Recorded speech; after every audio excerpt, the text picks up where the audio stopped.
Bună toată lumea, eu sunt LEGO România și azi ne aflăm în a 5-a zi a Advent Calendarului de la LEGO Harry Potter. Până acum Advent Calendarul a fost destul de bun, surprizele au fost bune, așa că să vedem și ce va pica azi. Ar fi frumos să pice o minifigurină, cred că următoarea minifigurină va fi Dudley, deoarece până acum Advent Calendarul vine cu surprize în ordinea cronologică a primului film, dar nu mă aștept că vom primi azi o minifigurină deoarece până acum am avut una și 3 cadouri construibile, așa că s-ar putea să primim încă o construcție, dar poate va fi o construcție bună.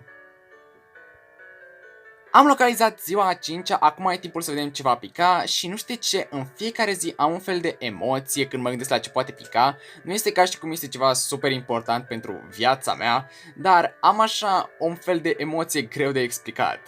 O emoție combinată cu nerăbdare. Dar acum, hai să nu mă mai lungesc, să vedem ce pică în această zi.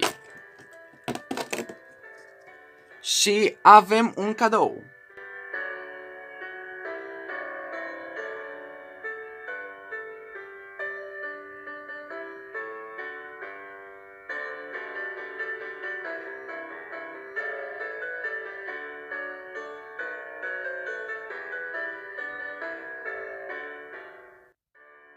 Și aceasta este construcția acestei zile. Este o cutie în care se află tortul pe care Hagrid l-a făcut pentru Harry de ziua lui.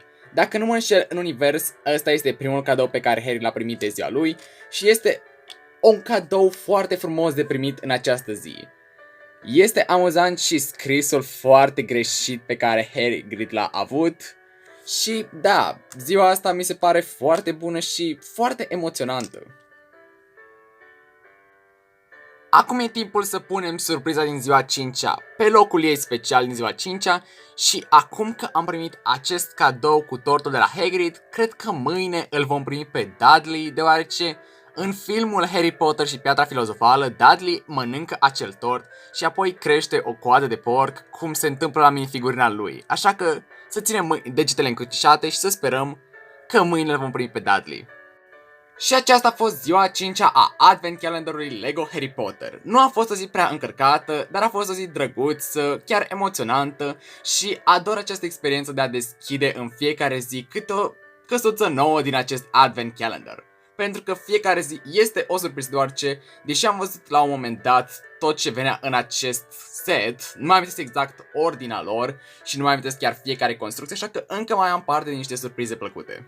Și vouă, dacă v-a plăcut acest videoclip, vă aș un mare like, un share și un subscribe pentru că mă ajută foarte mult. Eu am fost LEGO România și noi ne vedem mâine cu ziua a 6-a Advent Calendarului. Pa!